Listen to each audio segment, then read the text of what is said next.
நண்பர்கள் அனைவருக்கும் என்னுடைய அன்பான பணிவான வணக்கம். என் பெயர் ஜான். நான் ஒரு குடிநோயாளி. எல்லாம் வல்ல இறைவனோட அருளாலையும் தோழமையில இணைந்து செயல்படுவதால் நான் பெற்றுக்கொள்ளக்கூடிய அனுபவம், தெம்பு, நம்பிக்கை ஆகியவற்றாலும் இன்னைக்கு ஒரே ஒரு நாள் நான் குடிக்கல, தெளிவா, மன நிறைவா, அமைதியா வாழ என்னாலான எல்லா முயற்சிகளையும் செய்து கொண்டிருக்கின்றேன். நண்பர் தேவா குறிப்பிட்டது போல கோயம்புத்தூர் ஒருங்கிணைப்பு மனசாட்சியின் தீர்மானத்தின் அடிப்படையில தினசரி இரவு 9:30 to 10:30 மணி நடக்கிற இந்த ஆன்லைன் மீட்டிங்ல 24 hours a day அப்படின்ற புத்தகத்துல இருந்து ஒவ்வொரு நாளும் ஒவ்வொரு பக்கமாக எடுத்து வாசிச்சு விளக்கம் பார்த்து கலந்தாய்வு செய்து இந்த கூட்டத்தை நடத்தி கொண்டிருக்கின்றோம். அதன் தொடர்ச்சியாக இன்றைக்கு நாம வந்தடைந்திருக்கிற பக்கம் செப்டம்பர் மாதம் 18ஆம் நாள்.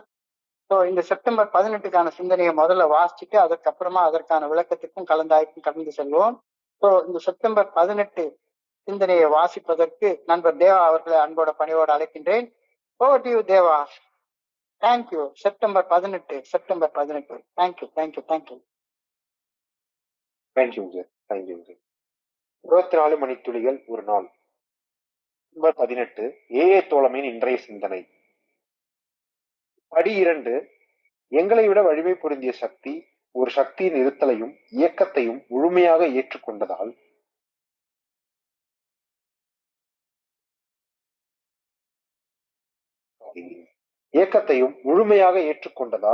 இனி வாழவிருக்கும் வாழ்க்கையை மனத்தெளிவுடன் வாழ முடியும் என்ற நம்பிக்கையை வந்தடைந்தோம். அது 3.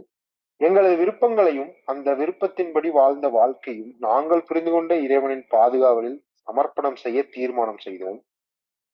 படி 11. பிரார்த்தனை மற்றும் தியானம் ஆகிய சாதகங்களை தொடர்ந்து பயிற்சி செய்வதன் பலனாக நாங்கள் புரிந்து கொண்ட இறைவனிடம் எங்களுக்கு ஏற்கனவே இருக்கும் உள்ளார்ந்த தொடர்பை மேம்படுத்திக் கொள்ள தேடினோம். எங்களுக்கான இறை சித்தம் என்னவென்று அறியும் அறிவையும் அந்த சித்தத்திற்கு பணிந்து செயல்பட தேவைப்படும் சக்தியையும் மட்டுமே கேட்டு பிரார்த்தித்தோம். நம்மை விட உயர்ந்த சக்தியின் இருத்தலை ஏற்றுக்கொள்வதே ஏஏ தோழமையில் நாம் வந்தடையும் நமது நம்பிக்கையின் அடிப்படையாகும். இதை நாம் எளிமையாக எடுத்துக்கொள்ளக்கூடாது. நம்பிக்கையை வந்தடையாவிட்டால் நாம் ஏஏ தோழமையில் பரிந்துரைக்கும் 12 படிகள் அடங்கிய மீட்படையும் செயல் திட்டத்தின் பலன்களை முழுமையாக பெற்றுக்கொள்வது சாத்தியப்படவே படாது. என்னை விட உயர்ந்த ஒரு சக்தியின் இருத்தலை ஏற்றுக்கொண்டு மன தெளிவுடன் வாழ முடியும் என்ற நம்பிக்கையை வந்தடையும் பாதையில் நான் எனது துணிவுடனான பயணத்தை ஆரம்பித்து விட்டேனா? தியானம். இறைவற்பேராற்றலின் உன்னதமான ஆற்றல் என்னுள் மறைவாக உறைந்திருந்து என்னை இயக்குகின்றது. இந்த மறை உண்மையை நான் உணர்கையில் அந்த எல்லா வல்ல ஆற்றலது நிழல் நிலைவாறுதலுடன் நான் வாழ்வேன். ஒவ்வொரு நாளும் ஒரு மறைவான புனிதமான இடத்தில் இந்த உலகம் சார்ந்த பிரச்சனையில் இருந்து விலகி இறைவற்பேராற்றலுடன் புனிதமான மௌனத்தில் தொடர்பு கொள்ள சிறிது நேரம் நான் ஒதுக்க வேண்டும். அப்படி செய்தால் இந்த உலகம் சார்ந்த பிரச்சனைகளை மேற்கொள்ளும் ஆற்றலை இறைவற்பேராற்றலிடமிருந்து நான் பெற்றுக்கொள்வேன். பொருள் சார்ந்த எண்ணங்கள் அந்த மறைவிடத்திற்குள் ஊடுருவி வர முடியாது. ஏனெனில் இறைவற்பேராற்றல் பொருள்களை அனைத்தையும் கடந்து அவற்றினுள் மறைவாக வாசம் செய்கின்ற சக்தி ஆகும். அந்த மறைவிடத்தில் நான் இறைவற்பேராற்றலுடன் தொடர்பில் இருக்கையில் இறைவற்பேராற்றலின் அபரிவிதமான சக்தி நெருங்குவேன். அமைதியுடன் அந்த எல்லாம் வல்ல இறைவனுடன் ஆற்றலுடன் தொடர்பு கொள்வேன். அன்றாடம் அந்த ஆற்றலுடன் ஒரு மறைவிடத்தில் தொடர்பு கொள்வதை நான் ஒரு சாதகமாக செய்ய வேண்டும். முக்கியமான பிரார்த்தனை. அமைதியாக அமர்ந்திருந்து எனது ஆற்றலை புதுப்பித்துக் கொள்ள வேண்டும் என வேண்டுகின்றேன். இறைவற்பேராற்றலுடன் அமைதியான தொடர்பில் இருந்து இலைபாறுதலை பெற வேண்டும் என வேண்டுகின்றேன். நன்றி தேவா. நண்பர்கள் அனைவருக்கும் மீண்டும் ஒரு முறை என்னுடைய அன்பான பணிவான வணக்கங்களை தெரிவித்துக் கொள்றேன். என் பெயர் ஜான். நான் ஒரு குடிநோயாளி. எல்லாம் வல்ல இறைவனோட அருளாலையும் தோழமையில இணைந்து செயல்படுவதால் நான் பெற்றுக்கொள்ளக்கூடிய அனுபவம், தெம்பு, நம்பிக்கையாலையும் இன்னைக்கு ஒரே ஒரு நாள் நான் குடிக்கல, தெளிவா, மன நிறைவா, அமைதியா வாழ என்னாலான எல்லா முயற்சிகளையும் செய்து கொண்டு இருக்கின்றேன். நேற்றைக்கு முன்தினம் செப்டம்பர் மாதம் 16ஆம் நாள் சிந்தனையில 12 படிகள் அடங்கிய மீட்படையும் செயல் திட்டத்துடைய தத்துவங்களை 5ஆக பிரித்து வழங்கியிருந்தாங்க. படி எண் 1 மெம்பர்ஷிப் ரிக்குவயர்மெண்ட், உறுப்பினர் தகுதியை கொடுக்குது அப்படின்னு சொல்லியிருந்தாங்க. நேற்றைய சிந்தனையில உறுப்பினர் தகுதி, அந்த படி எண் 1 பத்தி ஒரு ஆழமான சிந்தனையை நேற்றுக்கு நாம பார்த்தோம். இரண்டாவது ஆன்மீக நெறிகள், ஸ்பிரிச்சுவல் பிரின்சிபிள்ஸ். இரண்டாவது, மூன்றாவது மற்றும் 11வது படிகள்ல ஆன்மீக நெறிகள் பற்றி சொல்லப்பட்டிருக்கிறது அப்படின்னு செப்டம்பர் 16 சிந்தனையில சொல்லப்பட்டிருந்தது.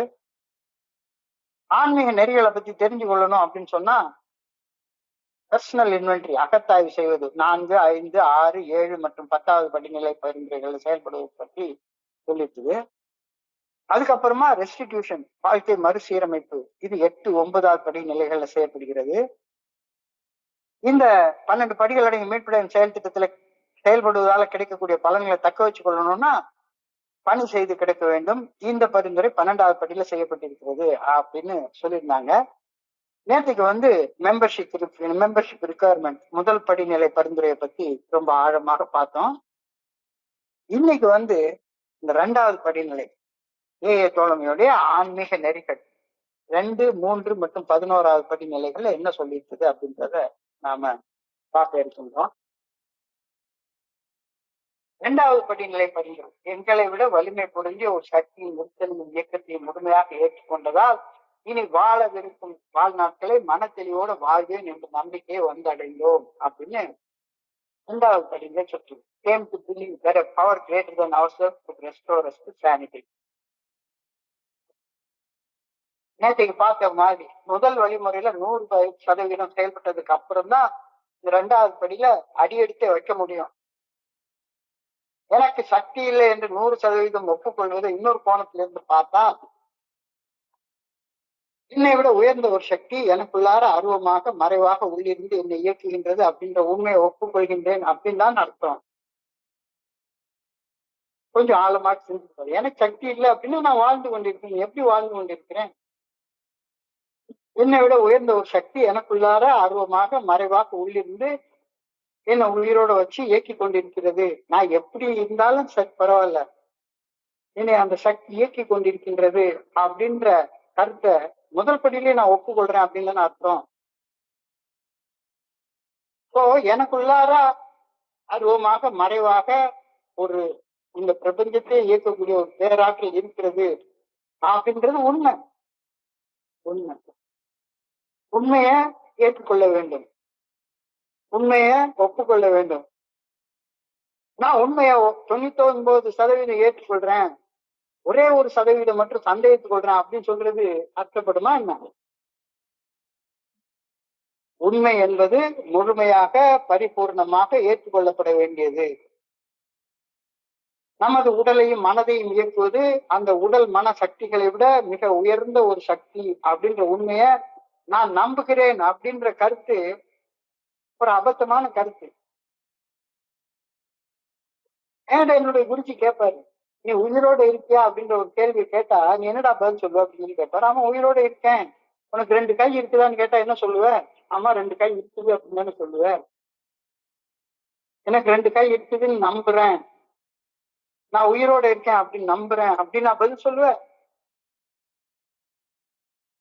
சோ உண்மையை நம்புறேன் அப்படின்னு சொல்றது அபத்தமான ஸ்டேட்மெண்ட். உண்மை என்பது ஒப்புக்கொள்ளப்பட வேண்டியது, உண்மை என்பது ஏற்றுக்கொள்ளப்பட வேண்டியது. சோ இறையர் பேராற்றல் இருக்குதா அப்படின்னு சொல்லி கேட்டா இருக்குது.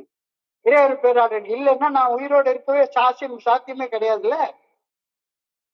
இறையர் பேராற்றலின் இருத்தல் குறித்த உண்மைய கொஞ்சம் கூட சந்தேகம் இல்லாமல் முழுமையாக பரிபூர்ணமாக 100% ஏற்றுக்கொள்கின்றேன் அப்படின்றதுதான் 2வது ஸ்டெப்போடைய மைய கருத்து. என்னை விட உயர்ந்த ஒரு சக்தி இந்த உலகத்தை இயக்குது, அந்த சக்தி தான் என்னை இயக்குது.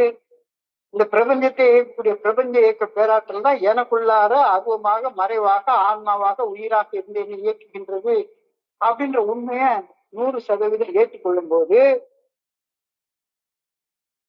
நான் மன தெளிவின்றி செயல்படும் நிலையிலிருந்து மன தெளிவோட செயல்படும் நிலைக்கு மீட்டு வரப்படுவேன் அப்படின்றது பேர் தானே நம்பிக்கை. சோ நம்பிக்கைன்னா என்ன அப்படிங்கிறது இந்த 2வது படியில தெளிவாக சொல்லப்பட்டிருக்கிறது. எங்களை விட உயர்ந்த ஒரு சக்தியின் இருத்தலை இயக்கத்தை முழுமையாக ஏற்றுக்கொள்வதன் பலனாக நான் இனிமேல வாழவிருக்கும் வாழ்க்கைய பைத்தியக்காரன் போல இல்லாம மனத்தெளிவோட வாழ்வேன் அப்படின்றது பேர் தான் நம்பிக்கை.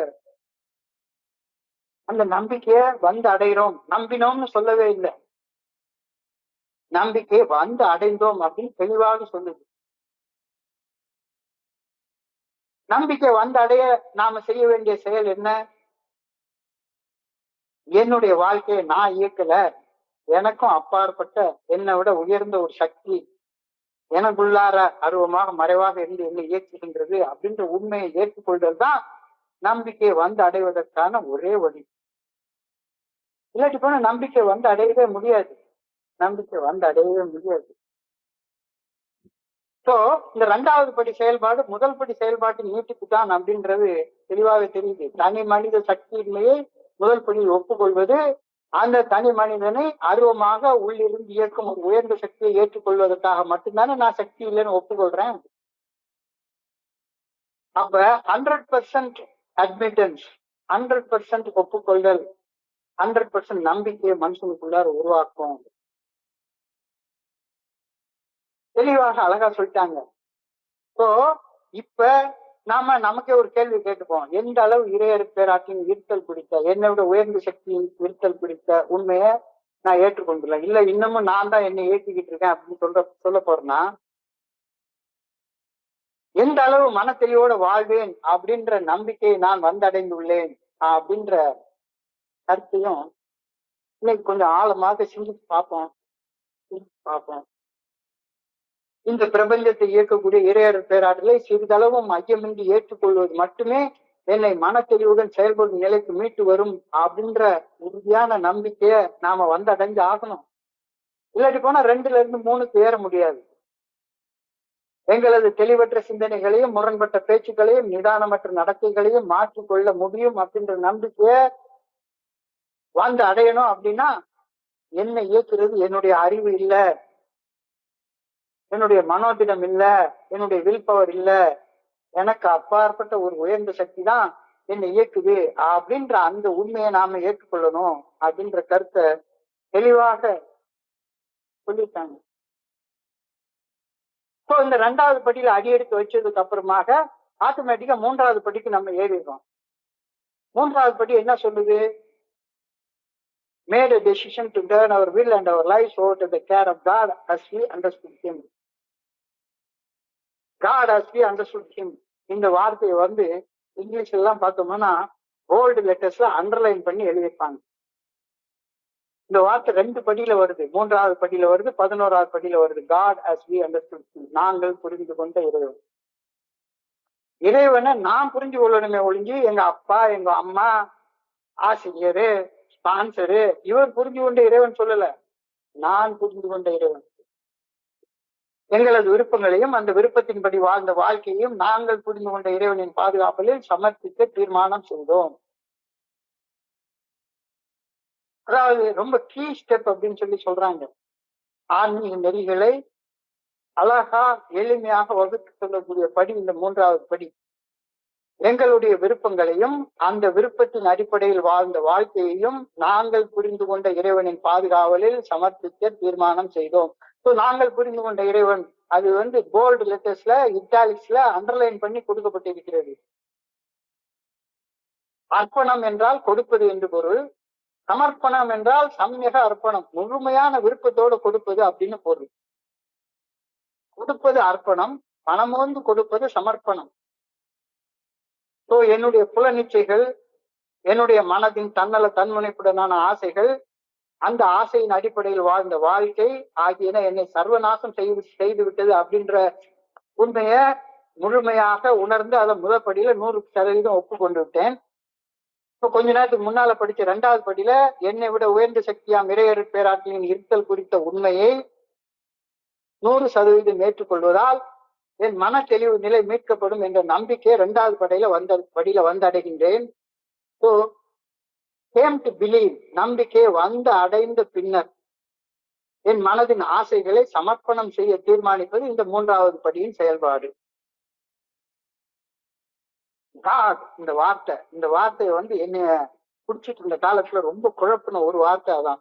இந்த வார்த்தைக்கு பில்டபிள்யூ அவர் கொடுத்த ஒரு விளக்கம். காட் என்றால் good orderly direction, G for good, O for orderly, D for direction.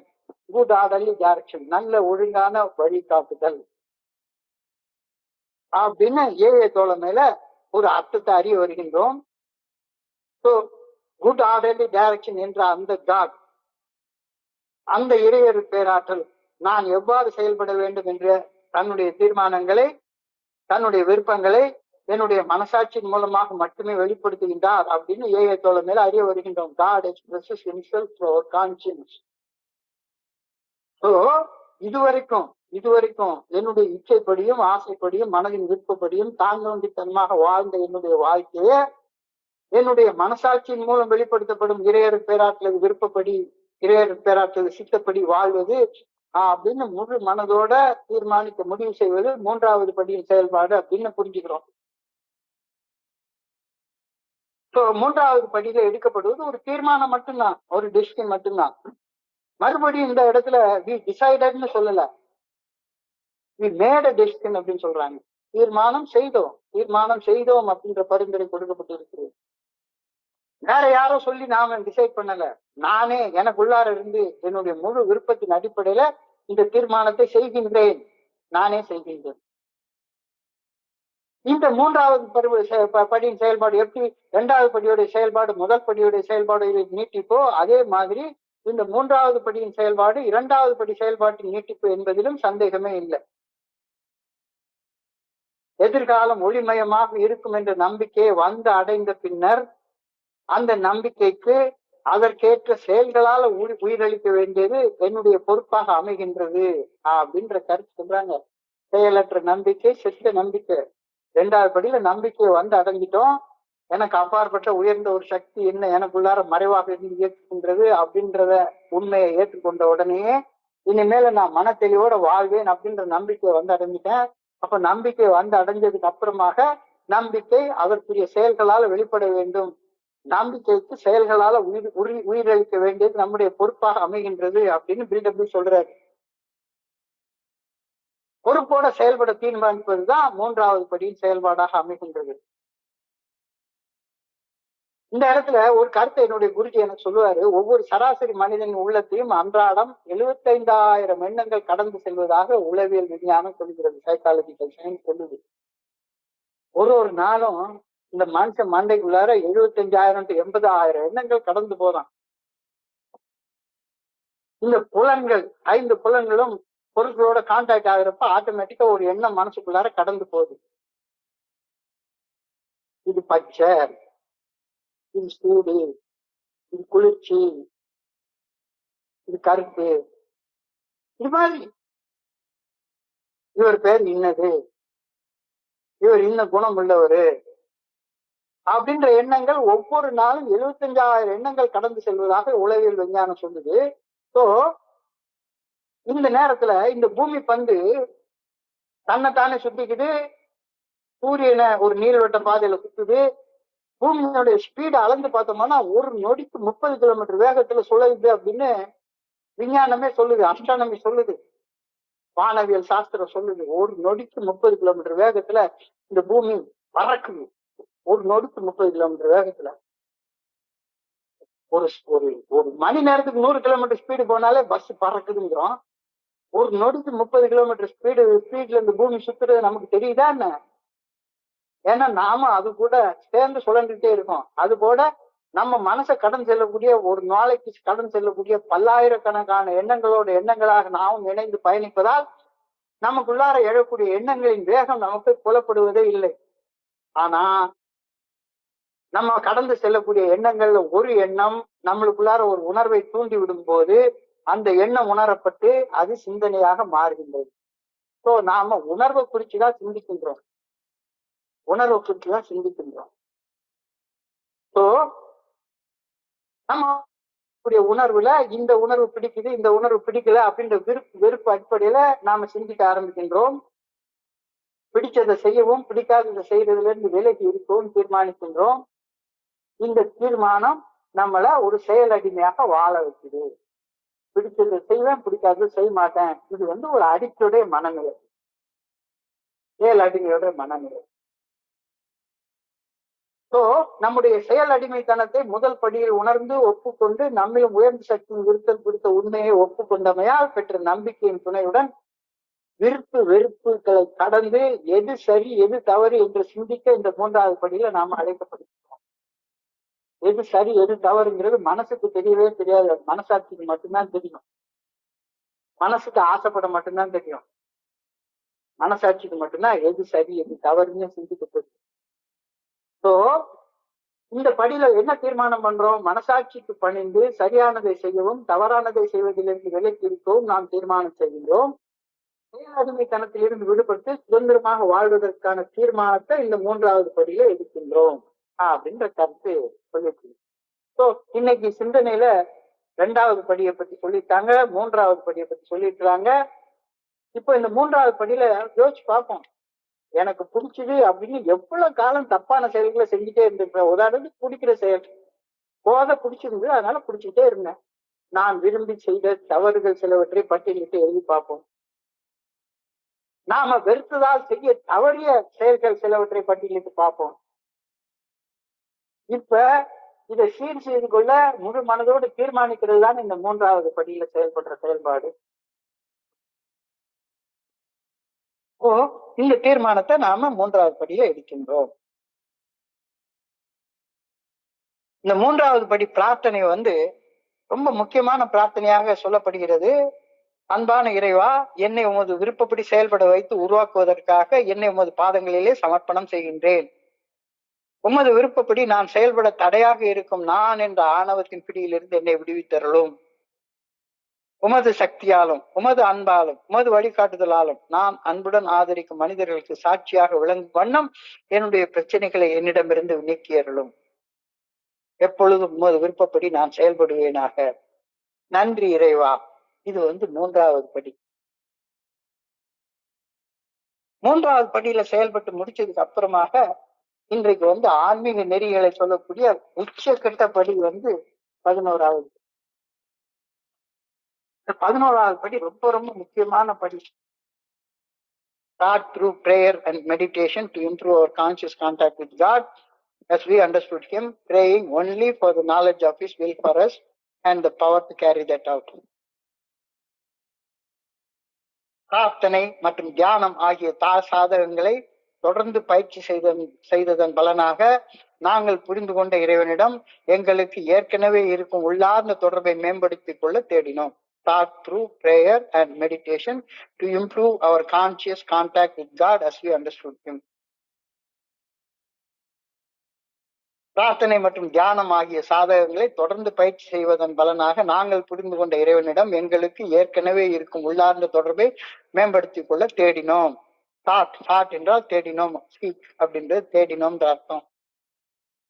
தேடிட்டு என்ன செய்யறோம்? எங்களுக்கான இறை சித்தம் என்னவென்று அறியும் அறிவையும் அந்த சித்தத்திற்கு பணிந்து செயல்பட தேவைப்படும் சக்தியை மட்டுமே கேட்டு பிரார்த்தித்தோம். Praying only for the knowledge of his will for us and the power to carry that out. எதற்காக ஆண்டவா என்னைய படைச்ச? பாய்ச்சிக்கார மாதிரி வாழ்றதுக்காக என்னைய படைச்ச? நான் எப்படி வாழணும்? அப்படி என்னால வாழ முடியல. அப்படி வாழ்றதுக்கான சக்தியா, அப்படி வாழ்றதுக்கான ஆற்றலை எனக்கு கொடு அப்படின்னு கேட்கிறேன். ஸோ உடல் அளவில் போதையின்றி இருக்கும் உடல் தூய்மையோட தோழமை பரிந்துரைக்கும் 12 படிகள் அடங்கிய மீட்படையும் செயல் திட்டத்தின் முதல் 10 படிகளில் செயல்பட்டதன் விளைவாக பெற்ற உள்ள தூய்மை இணைகையில்தான் இறையருட்பேராக்களை உணர்வு பூர்வமாக உணர்வதற்கு செய்ய வேண்டிய பிரார்த்தனை மற்றும் தியானம் ஆகிய சாதகங்களை செய்யும் தகுதியையே ஒருத்தன் பெறுறான். இவன் பிரார்த்தனை பண்றான் அப்படின்னு சொல்லிட்டு நான் எனக்கு இது வேணும் அது வேணும், எனக்கு அழகான பொண்டாட்டி வேணும், ஒரு பொண்டாட்டிக்கு 10 பொண்டாட்டி வேணும், சாப்பிட்றதுக்கு எனக்கு டெய்லி மட்டன் பிரியாணி வேணும், ஊர் சுத்துறதுக்கு பணம் வேணும், இப்படின்னு மனசுல அழுக்குகளோட பிரேயர் பண்றது இல்லாம உடல் போதையின்றி இருக்கும் உடல் தூய்மையுடன் தோழமை பரிந்துரைக்கும் 12 படிகள் அடங்கிய மீட்படையும் செயல் திட்டத்தின் முதல் 10 படிகளில் செயல்பட்டதன் விளைவாக பெற்ற உள்ள தூய்மையில் இணைகையில் தான் இறையர் பேராற்றலை உணர்வு பூர்வமாக உணர்வதற்கு செய்ய வேண்டிய பிரார்த்தனை மற்றும் தியானம் ஆகிய சாதகங்களை செய்யும் தகுதியையே ஒருத்தன் பெறுகின்றான். பிரார்த்தனை மற்றும் தியானம் என்பவை நாம் புரிந்து கொண்ட இறைவனை உணர்வு பூர்வமாக உணர்வதற்கு செய்யப்படும் பரிந்துரைக்கப்படும் சாதகங்கள் அப்படின்னு அறிய வருகின்றோம். சோ 2வது படியில நம்பிக்கையை அடைகின்றோம். 3வது படியில நம்பிக்கைக்கு உயிரூட்டுறதுக்காக இறைவனுடைய சித்தப்படி செயல்பட தீர்மானம் பண்றோம். இப்ப அந்த தீர்மானத்தை நிறைவேற்றக்கூடிய சக்தி இந்த 11வது படியில தான் நமக்கு கிடைக்கும். உயிருள்ள அனைத்தினுள்ளும் அருவமாக மறைந்திருந்து இயக்குவது இறையொரு பேராற்றல் தான் என்ற உண்மையை 2வது படிநிலையிலேயே 100% ஏற்றுக்கொண்டு விட்டோம். அந்த பிரபஞ்ச இயக்க பேராற்றலை உணர்வதற்காகவே முதல் 10 படிநிலைகளில் செயல்படவும் செய்தோம். 11வது படி அந்த இறையொரு பேராற்றலை உணர்வதற்கு பரிந்துரைக்கப்படும் சாதகங்கள் பயிற்சி செய்ய வேண்டிய படி. இன்னைக்கு இந்த படியை பத்தி நானா உங்களுக்கு யாருக்கும் பிரசங்கம் பண்ண வரல. இன்றைய சிந்தனையில 11வது படியை பத்தி சிந்தனை கொடுக்கப்பட்டிருக்கிறதால நான் சொல்றேன். ஒரு நண்பர் என்கிட்ட கேட்டாரு, சார் என்ன சார் ஏக்கு வந்தோம்னா நம்ம பாட்டுக்கு இன்னைக்கு என்ன நடந்தது அப்படின்னு பேசாம கதை சொல்லிட்டு போயிட்டே இருக்க வேண்டியதானே சார், குடிக்காம இருந்தா பத்தாதா? எங்க சார் பிரார்த்தனை சொல்லியிருக்கு, எங்க சார் தியானம் பண்ண சொல்லியிருக்கு, எங்க சார் இறைவனுடைய சித்தப்படி வாழணும்னு சொல்லியிருக்கு, ஆற்றலோட வாழணும்னு எங்க சார் சொல்லியிருக்கு அப்படின்னு சொல்லி கேட்டாரு. எனக்கு சிரிக்கிறத தவிர வேற ஒண்ணுமே பதிலா சொல்ல தெரியல. இந்த படியில சொல்லியிருக்கா இல்லையா, பிரார்த்தனை மற்றும் தியானம் ஆகிய சாதகங்களை தொடர்ந்து பயிற்சி செய்வதன் பலனாக நாங்கள் புரிந்து கொண்ட இறைவனிடம் எங்களுக்கு ஏற்கனவே இருக்கும் உள்ளார்ந்த தொடர்பை மேம்படுத்திக் கொள்ள தேடினோம். எங்களுக்கான இறை சித்தம் என்னவென்று அறியும் அறிவையும் அந்த சித்தத்திற்கு பணிந்து செயல்பட தேவைப்படும் சக்தியையும் மட்டுமே கேட்டு பிரார்த்தித்தோம்னு நானா சொன்னேன். பில்டபிள்யூ தானே 11வது படியில சொல்லியிருக்காரு. குடி வெறியிலிருந்து மீள்வதற்காக எந்த எல்லைக்கும் செயல்ல தயாராக இருக்கிறோம்னு சொல்லிட்டு தானே ஏக்குள்ளார் நம்ம வந்தோம். இறையொரு பேராற்றலிடம் நமக்கு இருக்கும் தொடர்பு ஏற்கனவே இருக்கின்றது. அந்த தொடர்பு இல்லைன்னா நான் பேசிட்டு இருக்க மாட்டேன், நீங்க அதை கேட்டுட்டு இருக்க மாட்டீங்க. உயிரோடு இல்லைன்னா யார் இந்த விஷயத்தை கேட்டுட்டு இருப்பாங்க? இறையொரு பேராற்றலோட நமக்கு ஏற்கனவே ஒரு தொடர்பு இருக்கு. அந்த தொடர்பு இல்லை என்றால் நான் பேசிட்டு இருக்க மாட்டேன், நீங்க அதை கேட்டுட்டு இருக்க மாட்டீங்க. பிரார்த்திக்கவில்லை என்றாலும் தியானிக்கவில்லை என்றாலும் கூட நாம் உயிருடன் இருக்கும் வரை அந்த இறையொரு பேராற்றலுடனான தொடர்பு இருந்து கொண்டேதான் இருக்கும். அந்த தொடர்பை உணர்ந்து மேம்படுத்திக் கொள்ள மனிதன் செய்யும் தேடுதல் முயற்சி தான் இந்த பிரார்த்தனை மற்றும் தியானம் ஆகும். பிரார்த்தனை மற்றும் தியானம் ஆகிய சாதகங்களை தொடர்ந்து செய்வதால் நமது அகந்தை வெளியேறுகின்றது. மனசாட்சியின் மூலம் வெளிப்படுத்தப்படும் இறையொரு பேராற்றல் நல்ல ஒழுங்கான வழிகாட்டுதல் உள்வாங்கப்படுகின்றது. சிந்தனையில் மேலும் தெளிவும் ஞானமும் அருளப்படுகின்றது. நாம் படைக்கப்பட்ட நோக்கம் இன்னதென்று தெளிவாக புலப்பட தொடங்குகின்றது. சரியான செயல்களை தேர்வு செய்து செயல்படும் சக்தி இயல்பாக இயற்கையாக நம்மில் ஊற்றெடுக்கின்றது அப்படின்னு சொல்றாங்க. அப்ப இது 11வது படியில எவ்வளவு முக்கியமான படி அப்படின்றது எனக்கு தெரியுது. இப்ப பில்டபிள்யூ சொல்றாரு, பிரார்த்தனை மற்றும் தியானம் ஆகிய சாதகங்களை செய்து அதன் பலன்களை அனுபவிக்கும் முன்னரே அவற்றை அவமதித்து பேசி அவற்றை பயிற்சி செய்ய மறுப்பது எந்த வகையிலும் எவருக்கும் உதவ போவதே கிடையாது. கான்டெம்ப்ட் பிஃபோர் இன்வெஸ்டிகேஷன். ஒரு செயலை செஞ்சு பாக்குறதுக்கு முன்னாலே அந்த செயலை அவமதிக்கிறது. யார் யார் பிரார்த்தனை பண்ண சொன்னது, யார் யார் தியானம் பண்ண சொன்னது, எங்க அப்பா சொல்லி கொடுத்திருக்கிறார் அந்த மாதிரி பிரார்த்தனை பண்ணா போதும். Our Father in heaven, holy be thy name அப்படி இல்லை. God granted the serenity to accept the thing. இறைவா எங்களுக்கு மாற்ற முடியாத ஏற்றுக்கொள்ளும் மனப்பக்குவத்தை சொல்லு அந்த பிரார்த்தனையை சொன்னா போதும். இல்ல, மனசார பிரார்த்திக்கிறது, ஆத்மார்த்தமாக தியானிக்கிறது, பிரார்த்தனை மற்றும் தியானம் ஆகிய செயல்களை செய்து அதன் பலன்களை அனுபவிக்கும் முன்னரே அவற்றை அவமதித்து பேசி அவற்றை பயிற்சி செய்ய மறுப்பது எந்த வகையிலும் நமக்கு உதவ போவதில்லை. இறையொரு பேராற்றலையே உணர்வதற்கான ஒரு சாதகம் இந்த படிநிலையில பரிந்துரை செய்யப்பட்டுள்ளது. ஆணவம் உருவாக்கக்கூடிய முரட்டு பிடிவாதத்தால இந்த பரிந்துரையை உதாசீனப்படுத்துவது முட்டாள்தனமானது, விவேகமற்ற செயல். பிரார்த்தனை மற்றும் தியானம் ஆகிய சாதகங்களை மத ரீதியான சடங்கு சம்பிரதாயங்கள் அப்படின்னு நினைக்கிறது. இந்த மதத்துல உள்ள சடங்கு, அந்த மதத்துல உள்ள எல்லா மதத்திலையும் பிரார்த்தனை தியானம் இல்லாத மதமே. பிரார்த்தனையும் தியானமும் ஆன்மீக செயல்பாடுகள், ஆண்டவனை உணர்வதற்கு பரிந்துரைக்கப்பட்ட சாதகங்கள். புனிதமான மௌனத்துல மனதை ஒருமுகப்படுத்திய பின் சொல்லற சும்மா அமர்ந்திருந்து இறையொரு பேராற்றின் இயக்கத்தை உடலின் 5 புலன்கள் மூலம் நிகழும் இக்கணத்தில் உணர்வதுதான் தியானம் என்ற சாதகமாகும். பேச்சடக்கி மனமடக்கும் மௌன நிலையே தியானம். உலகில் உள்ள மொழிகளிலேயே உயர்ந்த மொழி, உன்னத மொழி மௌனமே ஆகும். வாக்கும் மனமும் அடங்கி மௌனமே குடிகொள்ள தியானம் பிறக்கும். தியானத்திற்கு மௌனமே மந்திரம். ஆள் மனதின் மௌனத்திற்கு வாய் மௌனமும், வாய் மௌனத்திற்கு ஆள் மனதின் மௌனமும் துணை புரிகின்றன. சும்மா இரு, சொல்லற, வாய் பேசாத, மனசுல சிந்திக்காத. சோ ஆள் மனதின் மௌனத்திற்கு வாய் மௌனமும், வாய் மௌனத்திற்கு ஆள் மனதின் மௌனமும் ஒன்றுக்கொன்று காம்ப்ளிமெண்ட் பண்ணுகின்றன, துணை புரிகின்றன. வாய் அடங்கினால் மனம் அடங்கும், மனம் அடங்கினால் வாய் அடங்கும். மனதின் ஒளிபரப்பிய வாய், வாயின் ஒளிப்பேழைய மனம், இதனை நாம் உணர வேண்டும்.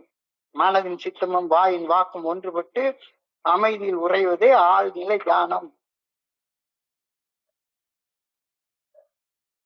மனம் அலைப்பாயாத நிலையில் ஆத்ம ஒளி பிறக்கும். அப்பேரொழியில் அறிவுச்சுடர் ஆடாது நிலைக்கும் அப்படின்ற ஒரு கருத்தை தோழமையில நமக்கு சொல்லி கொடுக்குறாங்க. அப்ப இந்த தியானத்தை நான் இதுவரைக்கும் என்னைக்காச்சும் ஒரு நாளைக்கு செஞ்சு பார்த்துக்கிறேன்னா, இவ்வளவு பெரிய ஆற்றல் நிறைந்த ஒரு உயிர் எனக்குள்ளார இருக்குது அப்படின்னு கடவுளுக்கு ஒரு நேரமாச்சும் நன்றி சொல்லியிருக்கிறேனா? இல்லவே இல்லையே, இல்லவே இல்லையே. சோ இந்த மூன்றும், இரண்டாவது, மூன்றாவது, 11வது படிநிலைகள், they are the fundamental basis of fellowship of Alcoholics Anonymous. என்னை விட வலிமை பொருந்திய சக்தியின் இருத்தலை ஏற்றுக்கொண்டு நல்ல வாழ முடியும்ன்ற நம்பிக்கையை வந்தடைவது, அந்த நம்பிக்கைக்கு உயிரூட்ட வகையில தீர்மானம் பண்ணி இறைவனுக்கு பணிந்து செயல்பட தீர்மானிப்பது, இறைவனுடைய ஆற்றலை பெற்றுக்கொண்டு ஆற்றலோட வாழ்வது.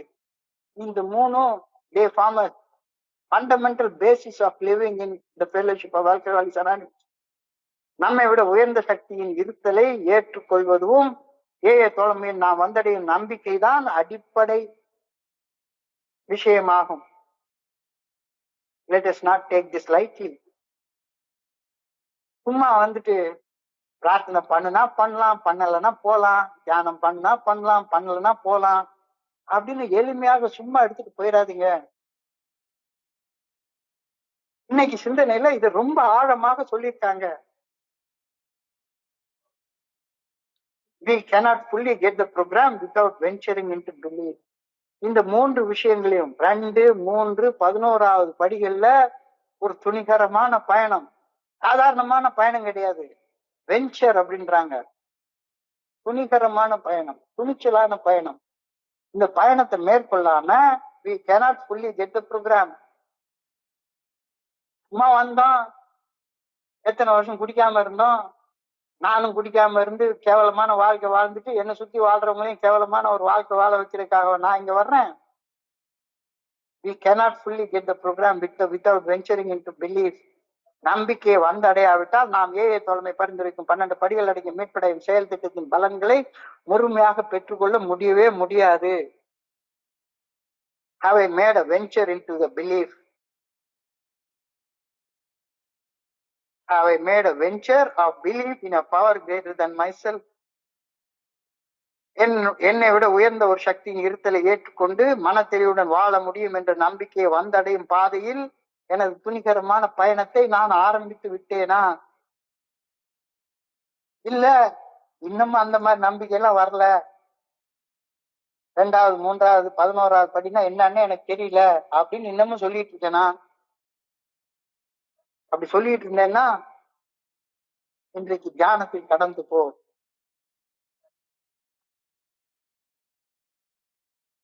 இன்னைக்கு தியானத்துல வேதத்துல உள்ள ஒரு முக்கியமான ஒரு வார்த்தை சொல்லப்பட்டிருக்கிறது. He that dwelleth in the secret place of the Most High shall abide under the shadow of the Almighty. அப்படின்னு. He that dwelleth in the secret place of the Most High shall abide under the shadow of Almighty. உன்னதமானவரின் உயர் மறைவில் இருக்கின்றவன் சர்வ வல்லமையின் நிழலில் தங்குவான். இது சத்தியம் அப்படின்னு ஒரு வேத வார்த்தை சொல்லிருக்கு. He that dwelleth in the secret place of the Most High shall abide under the shadow of Almighty. உன்னதமான இறையர் பேராற்றின் நல்ல ஒழுங்கான வழிகாட்டுதலுக்கு பணிந்து செயல்பட்டால் அவரது ஆறுதலான நிழலில் நான் இளைப்பாறுதலுடன் வாழ்வேன் இல்லாட்டி போனா இளைப்பாறுதலோட வாழ என்னால முடியவே முடியாது அப்படின்ற ஒரு கருத்து இன்னைக்கு தியானத்தின் முதல் வரியாக சொல்லப்பட்டிருக்கிறது. உன்னதமானவரின் உயர் மறைவில் இருக்கின்றவன். அவளோட தனியா இருக்கிறது கொஞ்ச நேரமாச்சு செலவு பண்ணு. எவ்வளவு நேரம் உட்கார்ந்து தனியா இருக்கிற இல்லாம பாட்டுக்கு வள வள வள வள வள வளன்னு பேசிக்கிட்டு சினிமா பார்த்துக்கிட்டு டீ குடிச்சுக்கிட்டு ஊர் சுத்திக்கிட்டு கோழிக்கறி தின்னுக்கிட்டு இப்படியே எவ்வளவு நேரம் இருக்க போற? உன்னதமானவரின் உயர் மறைவில் இருக்கின்றவன் தனியாக இறையர் பேராற்றின் நல்ல ஒழுங்கான வழிகாட்டுதலுக்கு புரிஞ்சு கொள்ளணும் அப்படின்னு தியானத்துல இருக்கிறவன் சர்வ வல்லவரின் நிழலில் இளைப்பாறுவான். He that dwelleth in the secret place of the Most High shall abide under the shadow of the Almighty. சாதாரண வார்த்தை இல்லைங்க, ரொம்ப பெரிய வார்த்தை. அது ரொம்ப பெரிய வார்த்தை. உன்னதமான இறையர் பேராற்றின் நல்ல ஒழுங்கான வழிகாட்டுதலுக்கு பணிந்து நான் செயல்பட்டால் அவரது ஆறுதலான நிழலில் இளைப்பாறுதலுடன் வாழ்வேன். He that dwelleth in the secret place of the Most High shall abide under the shadow of his Almighty. இறையர் பேராற்றின் நல்ல ஒழுங்கான வழிகாட்டுதலால் எனக்கு மிகப்பெரிய பாதுகாப்பு கிடைக்கின்றது. இல்லைன்னா பாதுகாப்போட வாழ முடியாது. என்னுடைய சித்தம் போக்கு செவம் போக்குன்னு என்னுடைய அறிவு போற திசையில எல்லாம் நான் வாழ்ந்து கொண்டிருந்தேன்னா என்னால பாதுகாப்போட வாழ முடியாது, அமைதியா வாழ முடியாது, ஆனந்தமா வாழ முடியாது, நிம்மதியா வாழ முடியாது, நிறைவாக வாழ முடியாது. இறையர் பேராற்றின் நல்ல ஒழுங்கான வழிகாட்டுதல் எனக்கு மிகப்பெரிய பாதுகாப்பு அரணாக அமைந்துள்ளது. இதை உறுதியாக நம்பி செயல்படும் போது நான் அனைத்து தீமைகளில் இருந்தும் பாதுகாக்கப்படுகின்றேன். ரொம்ப ஆழமான ஒரு கருத்தை சொல்லியிருக்காங்க. ரொம்ப ஆழமான கருத்தை சொல்லியிருக்காங்க. உன்னதமானவரின் மறைவில் இருப்பவன் சர்வ வல்லவருடைய நிலையில் தங்குவான். இறையர் பேராற்றிலே என்னுடைய அடைக்கலம் என்னுடைய கோட்டை என்று நம்பி இருக்கிறேன்னு நான் சொன்னேன்னா உன்னை எந்த தீமையும் அணுகாது.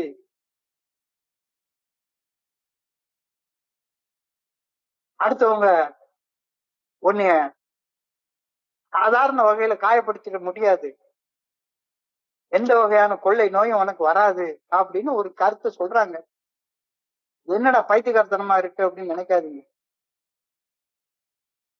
இறையர் பேராற்றின் நல்ல ஒழுங்கான வழிகாட்டுதலை என்னுடைய மிகப்பெரிய பாதுகாப்பு அரணாக நான் கொண்டிருந்தால் அனைத்து தீமைகளில் இருந்தும் நான் பாதுகாக்கப்படுவேன் அப்படின்னு வேதத்துல ஒரு வசனம் சொல்லப்பட்டிருக்கிறது. எனக்கு இத பார்த்தா ஆரம்ப காலகட்டத்துல எனக்கு இதெல்லாம் ஒண்ணுமே புரியாது. இப்போ 70 வயசு ஆகிற நேரத்துல இந்த கடந்த ஒரு 15-16 வருஷங்களாக சில விஷயங்களை தொடர்ந்து செய்யற நேரத்துல இந்த வார்த்தையுடைய அர்த்தம் புரியுது. கடவுளை நோக்கி இறையர் பேராற்றின் நல்ல ஒழுங்கான வழிகாட்டுதலை நோக்கி நான் உங்ககிட்ட அடைக்கலம் புகுகிறேன், நீதான் என்னுடைய அரண் அப்படின்னு சொல்லும் போது நான் எந்த வகையான தீமைக்கும் பயப்பட வேண்டிய அவசியமே கிடையாது அப்படின்னு இன்னைக்கு தியானத்துல ஒரு வாக்குறுதி கொடுக்கப்பட்டிருக்கிறது. இறையர் பேராற்றின் நல்ல ஒழுங்கான வழிகாட்டுதலின் கீழ் அடைக்கலம் புகும்போது அந்த சத்தியத்தின் ஆற்றல் என்னை பாதுகாக்கும் கேடயமாக அமைகின்றது. என்ன இறைவன்னா சத் சித் ஆனந்தம், சத்தியம் அறிவு ஆனந்தம், இந்த மூன்றுமே அவர் தான். இறையர் பேராற்றின் நல்ல ஒழுங்கான வழிகாட்டுதலுக்கு கீழ் அடைக்கலம் புகும்போது அந்த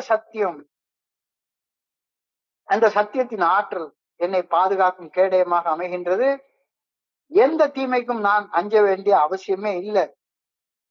பணியோட செயல்படும் போது மனசாட்சி நல்ல ஒழுங்கான வழிகாட்டுதலுக்கு பணிந்து செயல்படும் போது பொல்லாப்பு என்னை அணுகாது, வாதை என் கூடாரத்தை நெருங்காது, வாதை என் வாழ்க்கையை அணுகவே அணுகாது. இது இன்னைக்கு தியானத்துக்கு சொல்லியிருக்காங்க, நான் சொல்லல. இன்னைக்கு தியானத்துல எழுதப்பட்டிருக்கிற வார்த்தையை உங்களுக்கு படிச்சு காட்டுறேன், அவ்வளவுதான்.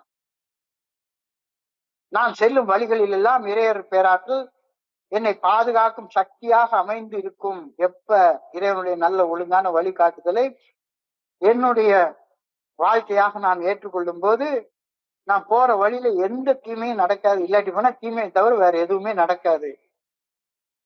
Dwell for a moment each day in the secret place, in communion with God apart from the world, and then receive the strength from the Most High. அப்பதான் இந்த உலகத்தில் உள்ள பல வகையான பிரச்சனைகளை நேர்கொள்றதுக்கான ஆற்றலே எனக்கு வரும். ஒவ்வொரு நாளும் ஒரு மறைவான புனிதமான 3 இடத்துல இந்த உலகம் சார்ந்த பிரச்சனைகள்ல இருந்து விலகி இறையர் பேராற்றலிடம் புனிதமான மௌனத்துல தொடர்பு கொள்ள கொஞ்ச நேரம், ஒரு 5 நிமிஷம், ஒரு 10 நிமிஷம் நீ ஒதுக்கும் போது உன்னுடைய ஆற்றல் புதுப்பிக்கப்படுகின்றது. அப்ப இந்த உலகம் சார்ந்த பிரச்சனைகளை நேர்கொள்ளும் ஆற்றலை இறையர் பேராற்றலிடமிருந்து பெற்றுக்கொள்கின்றேன். எனக்கு இப்போ இந்த 70 வயசு என்னென்ன பிரச்சனையோ இருக்கு. ஒரு டாக்டர்கிட்ட போனா போதும், உனக்கு உன் உடம்ப பார்த்தா உனக்கு எப்ப வேணாலும் ஸ்ட்ரோக் வரலாம்னு சொல்றாரு. அந்த அளவுக்கு உள்ளுக்குள்ளார, ஏன்னா அவ்வளவு சிகரெட் குடிச்சிருக்கேன், அவ்வளவு தண்ணி அடிச்சிருக்கேன். ஆனா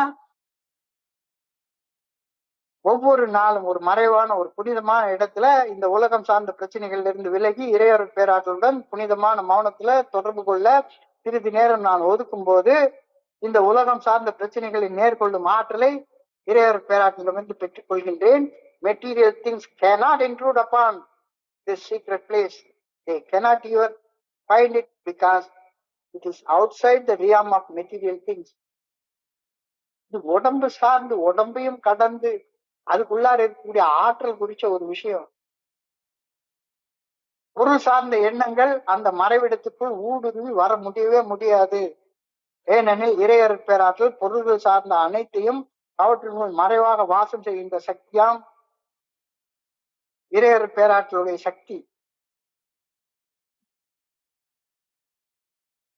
When you abide in this secret place, you are under the shadow of Almighty. நீ ஒரு நாளும் இந்த பிரபஞ்ச சக்தி அப்படி சொல்றாங்க. பிரபஞ்ச ஆற்றல் பிரபஞ்சம் முழுக்க அது நீக்கமர நிறைஞ்சு இருக்கு. ஒரு மறைவான இடத்துல போய் when you abide in the secret place, you are under the shadow of the Almighty. God is so close to you in quiet communion. பிரபஞ்ச சக்திக்கு நெருக்கமாக நீ போய் உட்கார்ற. each day dwell for a while in the secret place. கொஞ்ச நேரம் அந்த மறைவிடத்தில் நான் இறையர் பேராற்றலோடு தொடர்பில் இருக்கும்போது இறையர் பேராற்றின் அபரிமிதமான சக்தியை நெருங்குகின்றேன். அமைதியுடன் அந்த ஆற்றல், எல்லாம் வல்ல ஆற்றலுடன் நான் தொடர்பு கொள்கின்றேன். அன்றாடம் அந்த ஆற்றலுடன் ஒரு மறைவிடத்தில் தொடர்பு கொள்வதை நான் விடாமல் ஒரு சாதகமாக செய்ய வேண்டும் அப்படின்ற கருத்து இன்னைக்கு தியானத்துல சொல்லப்பட்டிருக்கிறது. செய்து இந்த தியானத்தை செய்யறதுக்காக நான் இங்க வரலன்னு சொல்றவங்க எழும்பி போயிட்டே இருக்கலாம். ஒரு நண்பர் கேட்ட மாதிரி எனக்கு சிரிக்கிறத தவிர உண்மை தெரியும். எங்க சார் சொல்லியிருக்கு தியானம் செய்யணும், பிரார்த்தனை செய்யணும்னு எங்க சொல்லியிருக்கேன். ஏன்னா நாம சந்திக்கிற எந்த கூட்டத்திலையும் அதை பத்தி சொல்லவே இல்லை. ஒருத்தர் கூட சொல்றது கிடையாது. நான் தியானம் செய்யறேன், நான் பிரார்த்தனை பண்றேன், இறைவனுடைய இலைப்பாறுதல நான் வாழ்ந்துட்டு இருக்கிறேன். யார் இந்த வார்த்தை எனக்கு சொன்னாங்க? ஒருத்தருமே சொல்லலையே. He that dwelleth in the secret place of the Most High shall abide under the shadow of Almighty அப்படின்னு யாருமே எனக்கு சொல்லி தரவே இல்லை. ஆனா இன்னைக்கு தியானத்துல சொல்லியிருக்காங்களே. சோ நேற்றுக்கு முன்தினம் 12 படிகள் அடங்கிய மீட்படையும் செயல் திட்டத்துடைய முதல் தத்துவம் மெம்பர்ஷிப் ரிக்குவயர்மெண்ட். முதல் படி நான் ஒரு குடிநோயாளி என்று ஒப்புக்கொள்வது. ஒப்புக்கொண்டதுக்கு அப்புறமாக நம்பிக்கையை வந்து அடைகிறது, சரண்டர் பண்ண தீர்மானம் பண்றது, வாழ்வதற்கான ஆற்றலை, படைப்பின் நோக்கத்தின்படி வாழ்வதற்கான ஆற்றலை பெற்றுக்கொள்வது. இது ஆன்மீக நெறிகள். இந்த நெறிகளை நான் தெரிஞ்சுக்கணுமா வேண்டாமா? மறுபடியும் நான் 2, 3, 11 அந்த படிக்க நிலைகள் பரிந்துரைகளை பத்தி விரிவாக நான் படிக்க போறது இல்லை. வேணும்னா இன்னொரு தடவை கேட்டு இதை புரிஞ்சு கொள்ளுங்க. The fundamental basis of fellowship of Alcoholics Anonymous is a belief in some power greater than ourselves. Let us not take this lightly. நம்மை விட உயர்ந்த சக்தியின் இருத்தலை ஏற்றுக்கொள்வதுதான் ஏழை தோழமையில வந்தடையக்கூடிய நம்பிக்கையின் அடிப்படையாகும். 2, 3, 11 இது 3 தான் 2வது மெம்பர்ஷிப் ஆனதுக்கு அப்புறமாக சும்மா வந்துட்டு ஊர் சுத்திட்டு போறதுக்காக நான் ஐஏக்கு வரல. எனக்குன்னு ஒரு ஆன்மீக நெறிகளின்படி வாழ்வதற்காக நான் வந்திருக்கிறேன். நம்மை விட உயர்ந்த சக்தியின் இருத்தலை ஏற்றுக்கொள்வது ஏஏ தோழமை நாம் வந்தடையும் நம்பிக்கையின் அடிப்படையாகும். இதனை எளிமையாக எடுத்துக்கொள்ள கூடவே கூடாது. We cannot fully get the program without venturing into belief. நம்பிக்கை வந்து அடையாவிட்டால் நாம் ஏஏ தோழமை பரிந்துரைக்கும் 12 படிகள் அடங்கிய மீட்படையும் செயல் திட்டத்தின் பலன்களை அனுபவிக்கவே முடியாது. வெறுமன சும்மா ஏஏ தோழமைக்கு வந்து போயிட்டே இருக்கிறதுனால ஒண்ணுமே நடக்காது. என்னுடைய குருஜி சொல்லுவாரு, வயிற்று வலிக்குதுன்னு டாக்டர்கிட்ட போறோம். டாக்டர் வந்து பரிசோதிச்சு பார்த்துட்டு என்னையா சாப்பிட்ட நேரத்துக்கு அப்படின்னு சொல்லி கேட்கிறாரு. 3 மிளகா பச்சி 2 சக்கரை தூக்கெல்லாம் ஒரு காஃபி போட்டு குடிச்சேன். எந்த கடையில என்ன குடிச்சானோ இனிமே அந்த மாதிரி சாப்பிடாத, இந்த மருந்தை வாங்கி சாப்பிடு, ஒரு 3 நாள் சாப்பிடு, வயிற்று வலி போயிடும் அப்படின்னு சொல்றாரு. நான் மருத்துவர் கொடுத்த சீட்டை படிச்சு பாக்கெட்ல வச்சுக்கிட்டு மறுபடியும் மருத்துவமனைக்கு எதிராக இருக்கக்கூடிய கடையில போய் மறுபடியும் 3 மிளகா பச்சி சக்கரை தூக்கலா ஒரு காபி சாப்பிட்டுட்டு வயிற்று வலி போலையே சொல்லிட்டு இருந்தேன்னா என்ன அர்த்தம்? டாக்டர்கிட்ட போயிட்டு வர்ற செயல் என்னை குணப்படுத்தாது. டாக்டர் சொன்னதை கேட்டாதான் என்னை குணப்படுத்தும். ஏஏ தோழமைக்கு வந்துட்டு போற செயல் என்னை குணப்படுத்தவே படுத்தாது. ஏஏ தோழமையில என்ன பிரிஸ்கிரைப் பண்ணிருக்காங்களோ அதை செய்யறதுதான் என்னை குணப்படுத்தும். அந்த பிரிஸ்கிரிப்ஷன் தான் step 2, step 3, step 11. Have I made a venture of belief into a power greater than myself? என்னை விட உயர்ந்த சக்தியின் இருத்தலை ஏற்றுக்கொண்டு மனத்தெளிவுடன் வாழ முடியும் என்ற நம்பிக்கையை வந்தடையும் பாதையில் நான் என்னுடைய துணிச்சலான பயணத்தை ஆரம்பித்து விட்டேனா?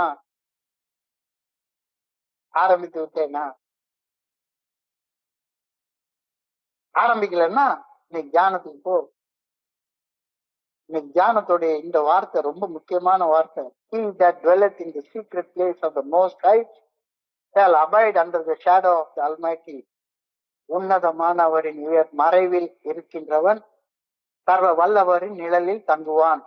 வேணா இந்த பாட்டை அப்படியே யூடியூப்ல கேட்டு பாருங்க. உன்னதமானவரின் உயர் மறைவில் இருக்கிறவன் சர்வ வல்லவரின் நிழலில் தங்குவான். இது சத்தியம் அப்படின்னு வேதத்துல எழுதப்பட்டிருக்கிறது. உன்னதமான இறையர் பேராற்றின் நல்ல ஒழுங்கான வழிகாட்டுதலுக்கு பணிந்து நாம் செயல்பட்டால் அவரது ஆறுதலான நிழலில் இளைப்பாருவேன். இல்லாட்டி போனா இளைப்பாற முடியாது. இறையர் பேராற்றின் நல்ல ஒழுங்கான வழிகாட்டுதல் எனக்கு மிகப்பெரிய பாதுகாப்பு அரணாக அமைந்துள்ளது அப்படின்றத உறுதியாக நம்பி செயல்படும் போது வாத என் கூடாரத்தை அணுகாது, என் வீட்டுக்குள்ளார வரவே வராது. இறையர் பேராற்றின் நல்ல ஒழுங்கான வழிகாட்டுதல் தான் எனக்கு மிகப்பெரிய பாதுகாப்பு அரணாக அமைந்துள்ளது என்று உறுதியாக நம்பி பணியோடு செயல்படும் போது நான் அனைத்து தீமைகளில் இருந்தும் பாதுகாக்கப்பட்டு காக்கப்படுகின்றேன் அப்படின்ற கருத்து இன்னைக்கு தியானத்துடைய 2வது வரியாக சொல்லப்பட்டிருக்கிறது. இறையர் பேராற்றின் நல்ல ஒழுங்கான வழிகாட்டுதலுக்கு கீழ் அடைக்கலம் புகும்போது அந்த சத்தியத்தின் ஆற்றல் என்னை பாதுகாக்கும் கேடயமாக அமைகின்றது. எந்த தீமைக்கும் நான் அஞ்ச வேண்டிய தேவை இருக்காது. பொல்லாப்பு எனக்கு ஏற்படாது. வாதையின் கூடாரத்தை அணுகாது. நான் செல்லும் வழிகளில் எல்லாம் இறையர் பேராற்றில் என்னை பாதுகாக்கும் சக்தியாக, பாதுகாக்கும் அரணாக எனக்கு அமைஞ்சிருக்கும். இது இன்னைக்கு தியானத்துல சொல்லப்பட்டிருக்குங்க.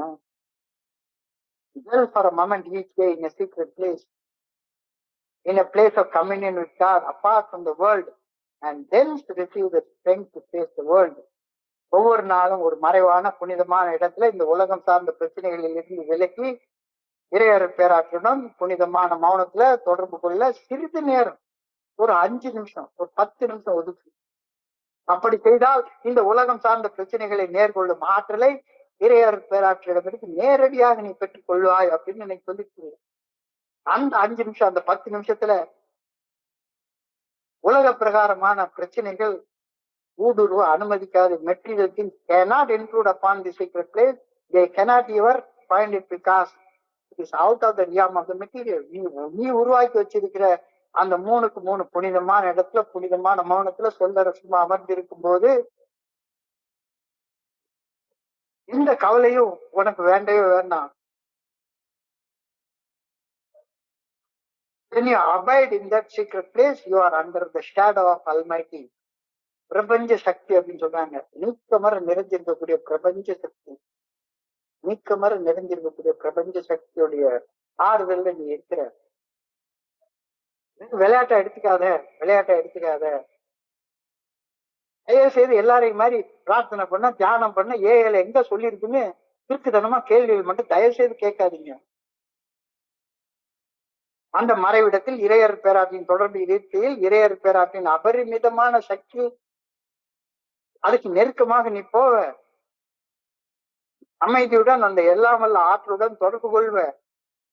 அன்றாடம் அந்த ஆற்றுடன் மறைவிடத்துல தொடர்பு கொண்டு வாழ கத்துக்கோ. I pray that I may renew my strength in quietness. அமைதியாக அமர்ந்திருந்து எனது ஆற்றலை புதுப்பித்துக் கொள்ள வேண்டும் என ஆண்டவா அப்படி வேண்டுகின்றேன். I pray that I may renew my strength in quietness. வேற எந்த வகையிலும் உனக்கு சக்தி கிடைக்க போறதே கிடையாது. வேற எந்த வகையிலும் உனக்கு சக்தி கிடைக்க போறதே கிடையாது. சும்மா இது சொல்லற ஆற்றல் தானாக ஊற்றெடுத்து உனக்குள்ளார வரும். இல்ல உட்கார்ந்து உளறிக்கிட்டே உட்கார்ந்து இருந்தேன்னா ஒரு நாள் உனக்கு அந்த ஆற்றல் கிடைக்க போறதே கிடையாது. தோழமையில வர்றது உளர்றதுக்காக இல்ல. அனுபவம் தம்பு நம்பிக்கையை பேசுறேன் அப்படின்னு அவமானத்தை பேசுறதுனால உனக்கு ஆற்றல் கிடைக்க போறதே கிடையாது. I pray that I may renew my strength in quietness. I pray that I may find rest in quiet communion. அமைதியாக அமர்ந்திருந்து ஆற்றலை புதுப்பித்துக் கொள்ள வேண்டும் என ஆண்டவா அம்மை வேண்டுகின்றேன். இறையர் பேராற்றலுடன் அமைதியான தொடர்பில் இருந்து இளைப்பாறுதல் பெற வேண்டும் என நான் வேண்டுகின்றேன். ரெஸ்ட்ஃபுல்லா இருக்கு கத்துக்கோ. ரெஸ்ட்ஃபுல்லா இருக்கு. ஆக்ஷன் இன் இன்ஆக்ஷன். நான் செயல்படுகின்றேன். இவ்வளவு நேரம் நான் பேசியிருக்கேன், இவ்வளவு நேரம் பேசுறேன். ஆனா பேசினது நான் இல்ல. நான் என்னுடைய கருத்தெல்லாம் சொல்லவே இல்லை. இன்னைக்கு பேசின ஒவ்வொரு வார்த்தையும் இன்னைக்குள்ள சிந்தனை, மெடிடேஷன், பிரேயர்ல இருந்துதான். இது என்னுடைய வார்த்தைகள் இல்ல. தோழமை உங்களுக்கு என் மூலமாக பேசுகிறது. இதுல எனக்கு எந்த கிரெடிட்டும் கிடையவே கிடையாது. எந்த கிரெடிட்டும் கிடையாது. எந்த கிரெடிட்டும் கிடையாது. I pray that I may renew my strength in quietness. அமைதியாக அமர்ந்திருந்து எனது ஆற்றலை புதுப்பித்துக் கொள்ள வேண்டும் என ஆண்டவா உண்மை பணியோடு வேண்டிக் கொள்கின்றேன். I pray that I may find rest in quiet communion with God. ஒவ்வொரு நாளும் உலக பிரச்சனைகள் 1000 பிரச்சனை இருக்கு. தனியாக புனிதமான இடத்துல புனிதமான மௌனத்துல சொல்ற சும்மா அமர்ந்திருந்து உன்னுடைய சக்தியை புதுப்பித்தோ எல்லாம் உனக்கு கிடைக்கும். உன்னதமானவரின் உயர் நிலையில் இருக்கின்றவன் சர்வ வல்லவரின் நிலையில் தங்குவான்.